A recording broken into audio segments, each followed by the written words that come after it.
హరే కృష్ణ. ఈరోజు మనం నూడిల్స్ ఎలా చేసుకుందామో చూద్దామా?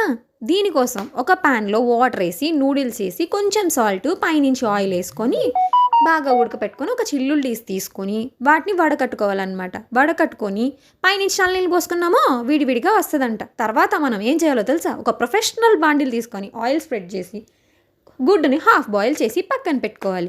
తర్వాత అదే బాండిల్లో కొన్ని కొత్తిమీర, కరివేపాకు, పచ్చిమిర్చి, ఆనియన్స్ అవి వేసుకొని ఫ్రై చేసి నెక్స్ట్ దాంట్లోకి నూడిల్స్ కూడా వేసి అలా ఇలా మంచిగా తిప్పుకుంటూ నెక్స్ట్ ఏం చేస్తాం, బాగా తిప్పి మనకు బాగా అయింది అని అనిపించిన తర్వాత కొంచెం సాల్ట్, నెక్స్ట్ కారం కూడా వేసి అలా ఇలా వేసేస్తాం. మర్చిపోయి పసుపు వేసేయకండి అన్ని కూరల్లాగా, అయ్యయ్యో అలా చేయకండి. అయినా నాకు ఈ ఫుడ్కి చాలా దూరం తరలేండి.